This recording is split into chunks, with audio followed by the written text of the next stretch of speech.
Hey kids, this is Jim and welcome to Discussions in the Afterlife. I'm back. It's been a couple weeks, but I had to make that transition from Pennsylvania to Panama. And that's it now for the next 6 months. I'll be down here shooting. So, an issue popped up last night at dinner, which gave me a wonderful idea for a video today. A friend of mine, Joel, he was a bartender for me when he was a young man many years ago, and he's now working in the Midwest, and hit me up about an issue with his friend. His friend is an antique collector, and something weird's going on in her house, and she seems to think it might have something to do with an object or objects that she brought into the house recently. She asked Joel about this, and Joel says, "Oh, well, I'll message my old friend Jim," right? So we had a chat about this for a good while last night. I only have one story about spirits and objects, and this is what I told Joel. Many years ago, when I was a young man, I was into antiques, 19, 20 years old. I was flipping antiques. It was a side hustle, and I would buy low and sell high, just like you would a stock market. Same thing. Maybe put a little polish on that piece or a little oil on the wood, and just try to make some money. And this situation happened at Zern's Market. Now, people close to my hometown know Zern's, but let me just, for a lot of you people, of course, it's one of the biggest farmers markets anywhere. And it wasn't really a farmer's market. That was an outdated thing, but for generations it sold everything. It was in the shape of a cross, 2 aisles on each leg of the cross, and booths on both sides of the aisles. So it was huge. It was just mammoth. And one quadrant was outside, which was super busy in the summertime.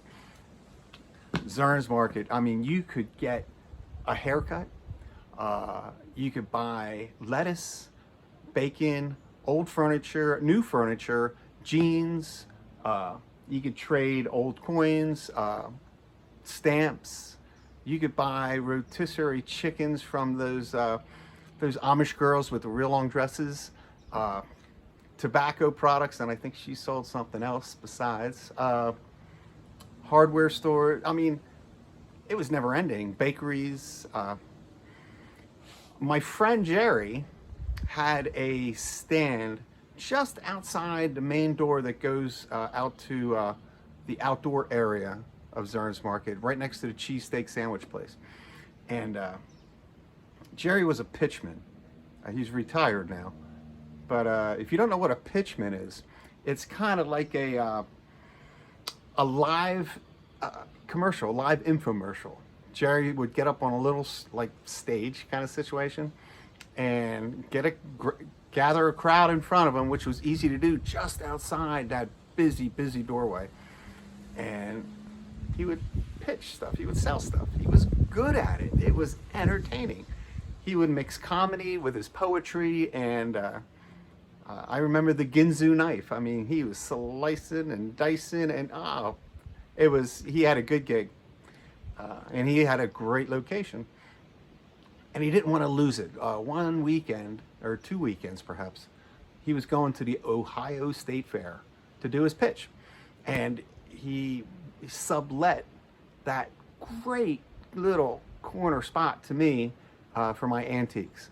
So, and it was all small wares. You know, I did furniture, but I didn't, the area was too small there for furniture. I just put out small stuff, crocks and wooden tools and bits and bobs and whatnot. It was a busy Saturday, and, you know, I'm just hanging out. Not everybody's in antiques. This is 1980, and not everybody was. And out of nowhere, this big, gnarly looking guy comes up straight out of the crowd. This mammoth flow of people just come straight up to my stand and started waving his hand over all of the objects on the table. And he was searching for something. And he narrowed it down and got closer and closer and closer until his hand was circling over top of an object. It was a female object. This is a long time ago, so I'm guessing it was like a brush and comb set, like gilded brush and comb. It was like early 1900s, late 1800s kind of stuff for rich girls, rich ladies. He stopped there, and he turned his head, and he shook yeah to a woman like standing 12 feet away out there in the middle of the river of people. And she shook her head yes back. And he turned around and he left. Oh, now come on. I grew up in Bali Hotel. If you remember past videos, Colleen and I we know what's up with ghosts and whatnot. We've been around it all our lives. I take off after the fellow and I stop him out there in the middle. And I ask him about it. And eventually he did tell me, he didn't want to at first, that the two of them could feel the energy and from 12 feet away. And he came over to specifically identify the object. It belonged to a woman. That woman had put a lot of energy. She loved that. She just, part of her essence is still involved with that. Now, not necessarily, he did not lead me to believe that she was haunting that those objects, that object, whatever it was. It's just that a piece of her was involved with that, and that energy was strong enough for him, this very sensitive couple, to pick up way over there in amongst that sea of people. So I relayed this to Joel to let his friend know that yes, people can be so attached to an object that some of that energy sticks with the object even after they're passing. But my advice to Joel's friend is that, as you know from watching these videos, we are all surrounded by our family.